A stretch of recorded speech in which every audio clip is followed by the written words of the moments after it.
Hi hello welcome to Indian knowledge university.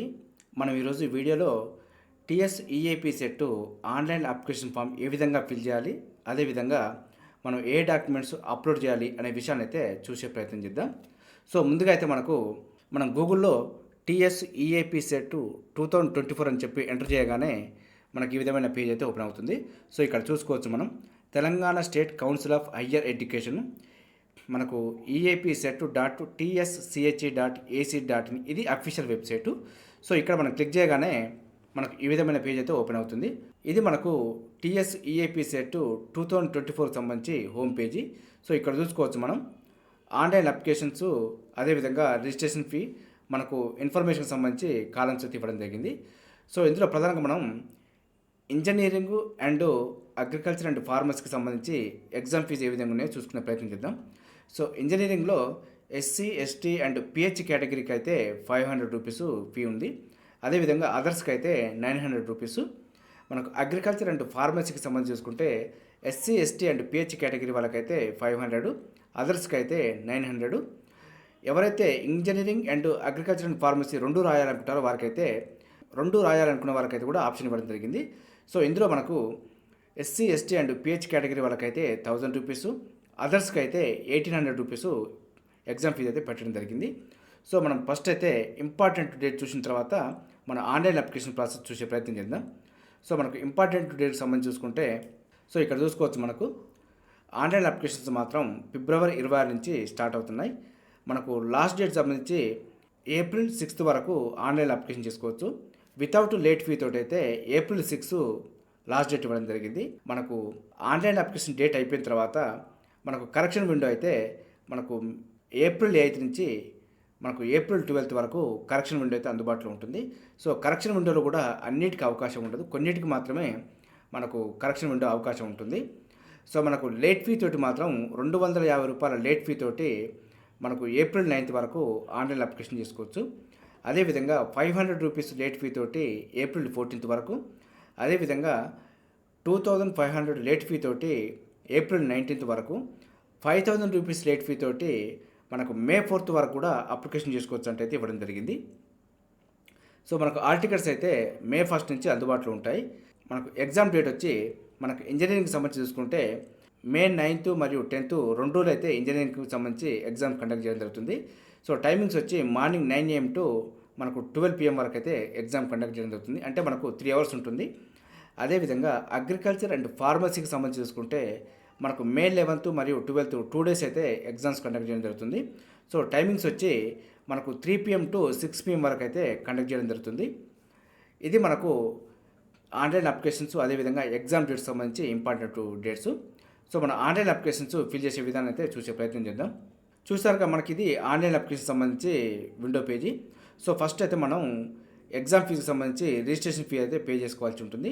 దీని తర్వాత మనం ఆన్లైన్ అప్లికేషన్ ఫామ్ను సబ్మిట్ చేయవలసి ఉంటుంది. దీని తర్వాత మనకి ఆన్లైన్ అప్లికేషన్ ఫామ్ని ప్రింట్ తీసుకొని మనకు ఫ్యూచర్ రిఫరెన్స్ కోసం అయితే అందుబాటులో ఉంచుకోవచ్చు.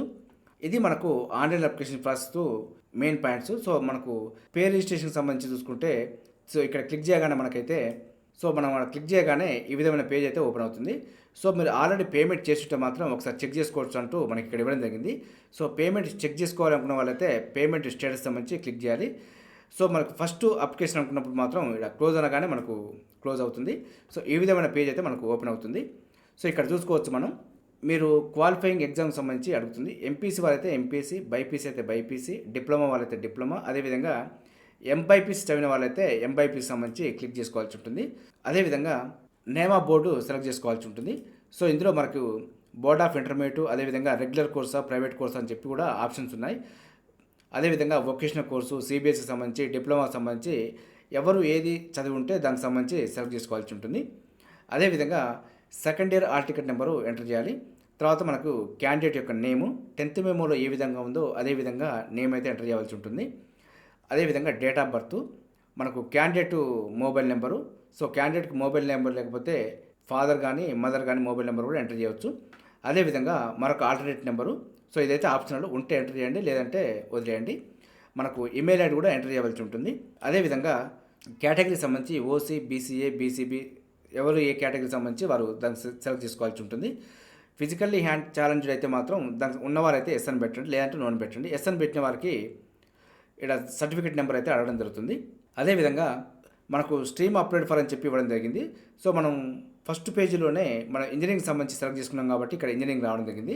సో బోత్ అప్లై చేసుకుంటే బోత్కి సంబంధించి రావడం అవుతుంది. ఇదైతే మనకు ఇన్బిల్ట్గా వస్తుంది. అదేవిధంగా పేమెంట్కి సంబంధించి చూసుకుంటే HDFC బ్యాంకు నెట్ బ్యాంకింగ్ అడుగుతుంది, లేదు అంటే net banking ICICI bank, net banking SBIకి సంబంధించి సెలెక్ట్ చేసుకోవచ్చు.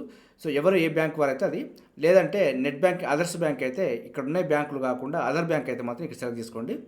లేదు అంటే డెబిట్ కార్డు అదేవిధంగా క్రెడిట్ కార్డు ద్వారా కూడా పేమెంట్ చేసుకోవచ్చు. సో ఇదంతా సెలెక్ట్ చేసుకున్న తర్వాత ఎబో ఇన్స్ట్రక్షన్ మొత్తం నేను ఫిల్ చేశాను, నాకు అంత క్లారిటీ ఉంది అనుకున్నప్పుడు ఇక్కడ మనం క్లిక్ చేయవలసి ఉంటుంది. సో ఇది క్లిక్ చేసిన తర్వాత మాత్రమే మనకు ముందుకెళ్తుంది. సో ఇక్కడ చూసుకోవచ్చు మనకు ఇంజనీరింగ్ సంబంధించి మన క్యాస్ట్ సెలెక్ట్ చేసుకోగానే దానికి సంబంధించి పేమెంట్ అయితే ఇన్బిల్ట్గా రావడం జరుగుతుంది. సో ఇక్కడ మనకు ప్రొసీడ్ టు పేమెంట్ అనగానే సో ఒకసారి చెక్ చేసుకోండి అని చెప్పి మనకి ఈ విధంగా రావడం జరుగుతుంది. హాల్ టికెట్ నెంబరు అదేవిధంగా మీరు చదివిన బోర్డ్ ఆఫ్ ఇంటర్మీడియట్కి సంబంధించి డీటెయిల్స్ కరెక్ట్ అని చెప్పి అడగడం జరుగుతుంది. సో మనం ఎస్ అని కొట్టగానే పేమెంట్కి సంబంధించి ఈ విధమైన పేజ్ ఓపెన్ అవుతుంది. సో ఇక్కడ మనం ప్రొసీడ్ అనగానే పేమెంట్ అయితే అయిపోతుంది. సో మనకు పేమెంట్ అయిన తర్వాత యువర్ పేమెంట్ డన్ సక్సెస్ఫుల్లీ అని చెప్పి రావడం జరుగుతుంది. మనకు పేమెంట్ రిఫరెన్స్ ఐడి కూడా రావడం జరుగుతుంది. సో ఈ నెంబర్ మాత్రం మీరు నోట్ డౌన్ చేసి పెట్టుకోవాలి. ఎందుకంటే మనకు ప్రింట్ అప్లికేషన్ కావాలన్నా అదేవిధంగా పేమెంట్ సంబంధించి స్టేటస్ చెక్ చేసుకోవాలన్నా ఈ నెంబర్ అయితే మనకు కంపల్సరీ అవసరం ఉంటుంది. సో కాబట్టి ఈ నెంబర్ నోట్ డౌన్ చేసి పెట్టుకోండి. సో ఈ విధంగా వచ్చిన తర్వాత మనకు proceed to fill application form అని చెప్పి మనకు కింద అయితే ఒక విండో రావడం జరుగుతుంది. సో దీన్ని క్లిక్ చేయగానే సో మనకి ఈ విధమైన పేజ్ అయితే ఓపెన్ అవుతుంది. సో మనం ఇక్కడ ఆన్లైన్ అప్లికేషన్ ఫామ్ను ఫిల్ చేయవలసి ఉంటుంది. సో మనకి ఇన్బిల్ట్గా అయితే పేమెంట్ రిఫరెన్స్ ఐడి రావడం జరుగుతుంది. మనకు qualifying latest second year hall ticket number రావడం జరుగుతుంది. Mobile number, date of birth ఇన్బిల్ట్గా వస్తాయి మనకు. ఎందుకంటే మనం పేమెంట్ దగ్గర ఇచ్చేసినాం కాబట్టి ఆ డీటెయిల్స్ అయితే ఇక్కడ రావడం జరుగుతుంది. సో ఇక్కడ క్యాండిడేట్ యొక్క డీటెయిల్స్ చూసుకోవచ్చు. అప్లికేషన్ ఫామ్ను ఇక్కడ నుంచి మనం ఫిల్ చేయవలసి ఉంటుంది. సో క్యాండిడేట్స్ యొక్క నేమ్ అనేది ఇన్బిల్ట్గా రావడం జరుగుతుంది. ఇక్కడ ఫాదర్ నేమ్ ఎంటర్ చేయవలసి ఉంటుంది. అదేవిధంగా mother name, date of birth కూడా మనం ఆల్రెడీ ఎంటర్ చేసినాం కాబట్టి దానికి సంబంధించి రావడం జరుగుతుంది. సో ఇక్కడ మాత్రం ఆధార్ నెంబరు అదేవిధంగా రేషన్ కార్డు నెంబరు, తెలంగాణ వాళ్ళైతే తెలంగాణ, ఆంధ్రప్రదేశ్ వాళ్ళైతే ఆంధ్రప్రదేశ్, మనకు బర్త్ ఆఫ్ స్టేట్ అడుగుతుంది. ఏ స్టేట్ వాళ్ళకి సంబంధించిన వాళ్ళైతే ఆ స్టేట్ సెలెక్ట్ చేసుకోవాల్సి ఉంటుంది. తెలంగాణ వాళ్ళైతే దానికి సంబంధించిన డిస్ట్రిక్ట్ కూడా సెలెక్ట్ చేసుకోవచ్చు ఇక్కడ. అదేవిధంగా ఇక్కడ జెండర్ అడుగుతుంది, మేలు, ఫీమేలు, ట్రాన్స్జెండరు. సో దేని కేటగిరీ వాళ్ళైతే ఆ కేటగిరీ సెలెక్ట్ చేసుకోండి. రిజర్వేషన్ సంబంధించి ఇక్కడ రావడం జరుగుతుంది. సో ఆల్రెడీ మనం పేమెంట్ దగ్గరే మనం సెలెక్ట్ చేసుకోవడం జరుగుతుంది కాబట్టి ఇన్బిల్ట్గా రావడం జరుగుతుంది. సో ఇక్కడైతే మనం ఎలాంటి ఆప్షన్ చేంజ్ చేయడానికి అవకాశం లేదు. మనకు క్యాస్ట్ నెంబరు ఎంటర్ చేయవలసి ఉంటుంది. తర్వాత మనకు స్పెషల్ రిజర్వేషన్ కేటగిరీకి సంబంధించి చూసుకుంటే NCC కానీ, క్యాప్ కానీ, స్పోర్ట్స్ అండ్ గేమ్స్ కానీ, మనకు ఆంగ్లో ఇండియన్స్ కానీ, అదేవిధంగా మనకు ఫిజికల్లీ హ్యాండిక్యాప్ అయితే దానికి సంబంధించిన కేటగిరీలు సెలెక్ట్ చేసుకోవాల్సి ఉంటుంది. సో ఇందులో ఎవరికి ఏవి ఉంటే దానికి సంబంధించి సెలెక్ట్ చేసుకోండి, లేదంటే వదిలేయండి. అదేవిధంగా మైనార్టీ, నాన్ మైనార్టీకి సంబంధించి సెలెక్ట్ చేసుకోమంటూ ఇవ్వడం జరిగింది. సో మైనార్టీ వాళ్ళైతే ఆ ఆప్షన్ క్లిక్ చేయాలి, లేదంటే నాన్ మైనార్టీ అని చెప్పి టిక్ చేసుకోవాల్సి ఉంటుంది. అదేవిధంగా మనకు యాన్యువల్ ఇన్కము బిలో 1 lakh ఉందని చెప్పి అడగడం జరుగుతుంది. లేదంటే 1 lakh to 2 lakhs మధ్యలో ఉందా, లేదంటే 2 lakhs అండ్ అబోవ్ ఉందని చెప్పి ఆప్షన్స్ అయితే సెలెక్ట్ చేసుకోండి. మీ యొక్క ఆదాయాన్ని బట్టి మీరు సెలెక్ట్ చేసుకోవాలి. అదేవిధంగా ఇన్కమ్ సర్టిఫికేట్ సంబంధించి నెంబర్ అయితే ఎంటర్ చేయవలసి ఉంటుంది. ఇన్కమ్ సర్టిఫికేట్ అయితే నెంబర్ ఉంటే ఎంటర్ చేయండి, లేదంటే ఆప్షన్లు పెద్దగా ఖచ్చితంగా అయితే ఎంటర్ చేయాల్సిన అవసరం అయితే ఏం లేదు. అదేవిధంగా క్యాస్ట్ సర్టిఫికేట్ సంబంధించి కూడా ఆప్షన్లే, మ్యాండేట్ అయితే ఏం కాదు. అదేవిధంగా మనకి ఇక్కడ ఫర్ ఫ్యూచర్ రెఫరెన్స్ కోసం అయితే బ్యాంకు డీటెయిల్స్ కూడా అడగడం జరుగుతుంది. మనకు name of the bank, SBI అయితే SBI, HDFC అయితే ఏ బ్యాంక్ అయితే ఆ బ్యాంకు సంబంధించి సెలెక్ట్ చేసుకోవాలి.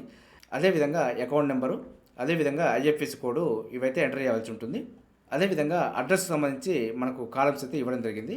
సో మనకు హౌస్ నెంబరు, అదేవిధంగా విలేజ్, మండలు, మనకు డిస్టిక్, స్టేటు, పిన్ కోడ్ ఇవన్నీ ఎంటర్ చేయాల్సి ఉంటుంది. మొబైల్ నెంబర్ మనం స్టార్టింగ్లో ఇచ్చాం కాబట్టి మళ్ళీ మనం ఎంటర్ చేయాల్సిన అవసరం లేదు. అదేవిధంగా ఆల్టర్నేట్ మొబైల్ నెంబర్ ఉంటే ఇవ్వండి, లేదంటే వదిలేయండి. అదేవిధంగా ఈమెయిల్ ఐడి కూడా మనకి ఇవ్వడం జరిగింది కాబట్టి ఇన్బిల్ట్గా రావడం జరుగుతుంది. మనకు క్వాలిఫైయింగ్ ఎగ్జామినేషన్ సంబంధించి చూసుకుంటే ఇంటర్మీడియట్ లేదా ఇంటర్మీడియట్ ఈక్వలెంట్ మీరు అర్బన్లో చదివారా, రూరల్లో చదవని చెప్పి అడగడం జరుగుతుంది. సో అర్బన్ అయితే అర్బన్, రూరల్ అయితే రూరల్ సంబంధించి సెలెక్ట్ చేసుకోవాల్సి ఉంటుంది. మనకు టైప్ ఆఫ్ ఎగ్జామ్కి సంబంధించి మనము రిజిస్ట్రేషన్ ఫీ దగ్గరే సెలెక్ట్ చేసుకోవడం జరిగింది కాబట్టి దానికి సంబంధించి ఇక్కడ ఇన్బిల్ట్గా రావడం జరుగుతుంది. అదేవిధంగా మనకు గ్రూప్ సబ్జెక్ట్ సంబంధించి కూడా MPC, BIPC మనం స్టార్టింగ్లో సెలెక్ట్ చేసుకున్నాం కాబట్టి ఇన్బిల్ట్గా రావడం జరుగుతుంది. అదేవిధంగా క్వాలిఫైయింగ్ ఎగ్జామినేషన్ సంబంధించి హాల్ టికెట్ నెంబర్ అయితే మనం ఆల్రెడీ ఇంటర్మీడియట్ అని చెప్పి ఎంటర్ చేయడం జరిగింది కాబట్టి దానికి సంబంధించి ఇన్బిల్ట్గా రావడం జరుగుతుంది. మనకు ఇయర్ ఆఫ్ పాసింగ్ సంబంధించి మనం ఇక్కడ సెలెక్ట్ చేసుకోవాల్సి ఉంటుంది. అదేవిధంగా 10+2 లేదంటే డిప్లొమాకి సంబంధించి మీరు ఎక్కడ చదివారో దానికి సంబంధించి సెలెక్ట్ చేసుకోవాల్సి ఉంటుంది. అదేవిధంగా బ్రిడ్జ్ కోర్సు కనుక చదివి ఉంటే మాత్రం దానికి సంబంధించిన ఆల్ టికెట్ ఇక్కడ ఎంటర్ చేయాల్సిందిగా మనకి ఆప్షన్ అయితే ఇవ్వడం జరిగింది. అదేవిధంగా మనకు ఇంటర్మీడియట్ అనేది ఇంగ్లీష్లో చదివారా తెలుగులో చదివారా అని చెప్పి మనకు ఆప్షన్ అయితే ఇవ్వడం జరుగుతుంది. సో ఇంగ్లీష్ మీడియం అయితే ఇంగ్లీష్ మీడియం, తెలుగు మీడియం అయితే తెలుగు మీడియం సంబంధించి సెలెక్ట్ చేసుకోవాలి. మనకు ఎంట్రన్స్ ఎగ్జామ్ అనేది ఇంగ్లీష్ అండ్ తెలుగులో కావాలా లేదంటే ఇంగ్లీష్ అండ్ ఉర్దూలో కావాలని చెప్పి కూడా మనకు ఆప్షన్ ఇవ్వడం జరిగింది. సో ఇంగ్లీషు అండ్ తెలుగు కావాలనుకున్న వాళ్ళు సెలెక్ట్ చేసుకోండి, లేదంటే ఇంగ్లీష్ అండ్ ఉర్దూ కావాలనుకున్న వాళ్ళు దీన్ని సెలెక్ట్ చేసుకోవాలి. అదేవిధంగా ఎస్ఎస్సి ఆర్ ఈక్వలెంట్కి సంబంధించి డీటెయిల్స్ అయితే అడుగుతుంది. ఎస్ఎస్సిని అర్బన్లో చదివారా లేదంటే రూరల్లో చదివారని చెప్పి అడగడం జరుగుతుంది. సో దేనికి సంబంధించి వారైతే దాన్ని సెలెక్ట్ చేసుకోవాలి. అదేవిధంగా ఆల్ టికెట్ నెంబరు మనకు month of passing and year of passing సంబంధించి సెలెక్ట్ చేసుకోవాల్సి ఉంటుంది. అదేవిధంగా ప్లేస్ ఆఫ్ స్టడీకి సంబంధించి 1 to 12th వరకు అయితే అడుగుతుంది. సో మనకు ఫస్ట్ క్లాస్ నుంచి మనకు 12th వరకు ఏ డిస్ట్రిక్ట్లో చదివారు అని చెప్పి మనకైతే ఆప్షన్ ఇవ్వడం జరిగింది. సో దాన్ని మనకు స్క్రోల్ చేసి సెలెక్ట్ చేసుకోవాల్సి ఉంటుంది 12th వరకు. సో దీన్ని బట్టే మనకు లోకల్ నాన్ లోకల్ అయితే సెలెక్ట్ చేయడం జరుగుతుంది. సో ఆటోమేటిక్గా మీరు సెలెక్ట్ చేసుకున్న డిస్ట్రిక్ట్ని బట్టి మీకు లోకల్ ఏరియా అయితే రావడం జరుగుతుంది. అదేవిధంగా ఇక్కడ మనకు లోకల్ ఏరియాకి సంబంధించి తెలంగాణ వాళ్ళైతే ఉస్మాన్ యూనివర్సిటీ, ఆంధ్ర వాళ్ళైతే ఆంధ్ర యూనివర్సిటీ పరిధి లేదంటే శ్రీ వెంకటేశ్వర యూనివర్సిటీ పరిధి, ఈ 2 యూనివర్సిటీ పరిధిలో మీరు ఏ పరిధిలోకి వస్తారో చూసుకొని సెలెక్ట్ చేసుకోవాల్సి ఉంటుంది. నాన్ తెలంగాణ వాళ్ళైతే దానికి సంబంధించి నాన్ లోకల్ కేటగిరీని సెలెక్ట్ చేసుకోవాల్సి ఉంటుంది. అదేవిధంగా ఎంట్రన్స్కి సంబంధించి ఆల్రెడీ మనం ఇంజనీరింగ్ సెలెక్ట్ చేసుకున్నాం కాబట్టి ఇంజనీరింగ్ అయితే రావడం జరుగుతుంది. టెస్ట్ సెంటర్కి సంబంధించి మనకు 3 ప్రిఫరెన్స్ అయితే ఇవ్వడం జరుగుతుంది. మీరు ఏ జిల్లాలో ఉన్నారో మీ జిల్లాకు సంబంధించి ఏ జిల్లా దగ్గర ఉందో దానికి సంబంధించి ఫస్ట్ సెలెక్ట్ చేసుకోండి, తర్వాత సెకండ్ ప్లేసు, అదేవిధంగా థర్డ్ ప్లేసు సెలెక్ట్ చేసుకోవాల్సి ఉంటుంది. తర్వాత మనకి ఫోటో అయితే అప్లోడ్ చేయాల్సి ఉంటుంది. ఫోటోలు మాత్రం 50 KB బిలో ఉండాలి, ఎబోవ్ ఉంటే మాత్రం తీసుకోదు. కాబట్టి ఫోటో అప్లోడ్ చేసేటప్పుడు 50 KB బిలో ఉంటట్టు చూసుకొని అప్లోడ్ చేసుకోండి. మనకు సిగ్నేచర్ కూడా అప్లోడ్ చేయవలసి ఉంటుంది. సో సిగ్నేచర్ అప్లోడ్ చేసేటప్పుడు కూడా 30 KB బిలో ఉంటేనే మనకైతే తీసుకోవడం జరుగుతుంది. కాబట్టి సిగ్నేచర్ని కూడా క్రాప్ చేసుకొని 30 KB బిలో ఉంటట్టు చూసుకొని అప్లోడ్ చేయండి. ఇదంతా అయిపోయిన తర్వాత మనకి ఇక్కడైతే మనకు టిక్ బాక్స్ అయితే ఇవ్వడం జరుగుతుంది. సో ఎబోవ్ డాటా మొత్తం కరెక్ట్గా ఫిల్ చేశాను, అండర్స్టాండింగ్ తోటే ఫిల్ చేశానని చెప్పి మనమైతే ఇక్కడ చెక్ బాక్స్ అయితే టిక్ చేయవలసి ఉంటుంది. సో టిక్ చేసిన తర్వాత మనకి ఇక్కడ చూసుకోవచ్చు, మనకు సేవ్ అండ్ నెక్స్ట్ అని చెప్పి మనకైతే 2 బటన్స్ ఇవ్వడం జరిగింది. సో మనకు నెక్స్ట్ అని చెప్పి ఓకే చేయగానే మనకైతే డాటా అంతా సేవ్ అయిపోయి సో సబ్మిట్ అయితే అడగడం జరుగుతుంది.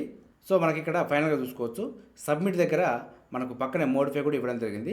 సో మీకు ఏదైనా డౌట్ అనిపిస్తే మాత్రం మోడిఫై చేసుకోవచ్చు, లేదంటే సబ్మిట్ అనగానే మనకైతే ఫామ్ అయితే ఆన్లైన్ అప్లికేషన్ ఫామ్ కంప్లీట్ అయిపోతుంది. సో మనకి ఈ విధమైన పేజ్ అయితే ఓపెన్ అవుతుంది. Your application confirmed successfully, please note your registration number for future correspondence అని చెప్పి ఇవ్వడం జరిగింది. సో కాబట్టి మనకు అప్లికేషన్ నెంబర్కి సంబంధించి ఇదైతే నోట్ డౌన్ చేసి పెట్టుకోవాలి. అదేవిధంగా ప్రింట్ అప్లికేషన్ చెప్పగానే మనకైతే ఫుల్ పేజ్ అయితే PDF రూపంలో అందుబాటులోకి వస్తుంది. సో పేజ్ అయితే మనకు ఈ విధంగా ఓపెన్ అవుతుంది. సో ఈ విధంగా ఓపెన్ అయిన తర్వాత మనకి ప్రింట్ అయితే తీసుకొని పెట్టుకోవాల్సి ఉంటుంది. సో ఇక్కడ ప్రింట్ అనగానే ప్రింట్ వస్తుంది, లేదు అంటే డౌన్లోడ్ సంబంధించి డౌన్లోడ్ అనగానే మనకు ఫామ్ అయితే డౌన్లోడ్ అవుతుంది. సో ఫ్యూచర్ రెఫరెన్స్ కోసం అయితే ఇది డౌన్లోడ్ చేసి పెట్టుకోవాల్సి ఉంటుంది. ఇది మనకు ఆన్లైన్ అప్లికేషన్ ఫామ్ ఫిల్ చేసిన తర్వాత ప్రింట్ తీసుకొని మనకు ఫ్యూచర్ రెఫరెన్స్ కోసం అయితే అందుబాటులో ఉంచుకోవాలి. చూసారుగా, ఇది మనకు ఎంసెట్కి సంబంధించి TSEAP 2024కి సంబంధించి ఆన్లైన్ అప్లికేషన్ ఫామ్ ఫిల్ చేసేటప్పుడు మనం ఏ విధమైన డేటా ఎంటర్ చేయాలనే విషయాన్ని అయితే చూసే ప్రయత్నం చేసాం. సో అంతా అప్లికేషన్ చేసిన వాళ్ళు మనకు ఫర్దర్గా ఎప్పుడైనా అవసరం ఉండి ప్రింట్ తీసుకోవాలనుకుంటే మాత్రం ఇక్కడ ప్రింట్ అప్లికేషన్ ఫామ్ అని చెప్పి ఓకే చేయగానే మనకు పేజ్ అయితే ఈ విధంగా ఓపెన్ అవుతుంది. సో రిజిస్ట్రేషన్ నెంబరు, అదేవిధంగా పేమెంట్ రిఫరెన్స్ ID, అదేవిధంగా qualifying latest all ticket number, mobile number, date of birth enter చేసిన తర్వాత మనకి ఇక్కడ గెట్ అప్లికేషన్ డీటెయిల్స్ అనగానే మనకు అప్లికేషన్ ఫామ్ అయితే డౌన్లోడ్ అవుతుంది. ఇది మనకు TSEAP సెట్కి సంబంధించి ఆన్లైన్ అప్లికేషన్ ప్రొసీజర్. ఇదే విధంగా మన ఛానల్లో అయితే ఎప్పటికప్పుడు అప్డేట్ సమాచారంతో పాటు ప్రత్యేకమైన వీడియోలు అయితే మన ఛానల్ అందుబాటులో ఉంటాయి. వీటితో పాటు ప్రతిరోజు మార్నింగ్ అయితే విద్యా ఉద్యోగ సమాచారం అయితే రావడం జరుగుతుంది. మన ఛానల్ చూస్తున్న వారు సబ్స్క్రైబ్ చేసుకుని ఫాలో అవుతూ ఉండండి. ఈ వీడియో నచ్చితే లైక్ చేయండి, షేర్ చేయండి, సబ్స్క్రైబ్ చేసుకోవడం మాత్రం మర్చిపోద్దు. Have a nice day.